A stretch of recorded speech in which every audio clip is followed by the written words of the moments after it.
నమస్తే అన్న, అందరికీ నమస్కారం. ప్రస్తుతం కువైట్లో మనం చూసుకుంటే కానీ అన్నదమ్ములు కానీ లేకపోతే అన్నా చెల్లెళ్ళు కానీ లేకపోతే తల్లిదండ్రులు పిల్లలు కానీ వాళ్ళ యొక్క పరిస్థితి మనం చూసుకుంటే కానీ కొట్టుకునేంత వరకు, తిట్టుకునేంత వరకు, చంపుకునేంత వరకు అయితే వెళుతూ ఉందన్నమాట. తాజాగా కువైట్లోని అబ్దుల్లా ఆల్ ముబారక్ ప్రాంతంలో ఇద్దరు కువైటీ సోదరుల మధ్య తలెత్తిన కుటుంబ వివాదం.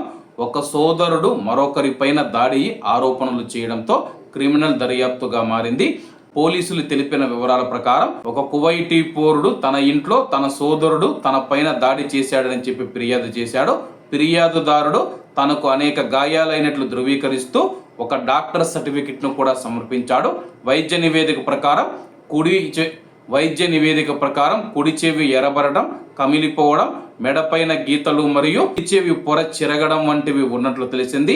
ఫిర్యాదు అందిన తర్వాత ఈ సంఘటన పైన దర్యాప్తు చేయమని చెప్పేసి పబ్లిక్ ప్రాసిక్యూషన్ క్రిమినల్ ఇన్వెస్టిగేషన్ డిపార్ట్మెంట్ను ఆదేశించింది. దాడి కేసును నమోదు చేశారు. ఈ ఘర్షణకు దారి తీసిన పరిస్థితులను నిర్ధారించడానికి దర్యాప్తు కొనసాగుతూ ఉందన్నమాట.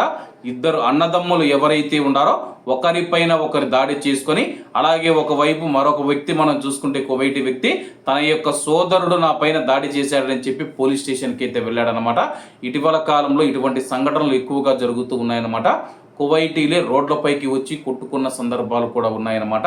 ఇది కువైట్లోని కుటుంబ వ్యవస్థకు అతిపెద్ద సమస్యగా మారిందని చెప్పేసి దయచేసి పెద్దలు ఎవరైతే ఉన్నారో పిల్లలను కూర్చోపెట్టి మాట్లాడి వాళ్ళకు మంచి ఏది చెడు ఏది అని చెప్పాల్సిన బాధ్యత తల్లిదండ్రుల పైన ఉందని చెప్పేసి కువైట్లో ఉన్న నిపుణులు తెలుపుతున్నారు.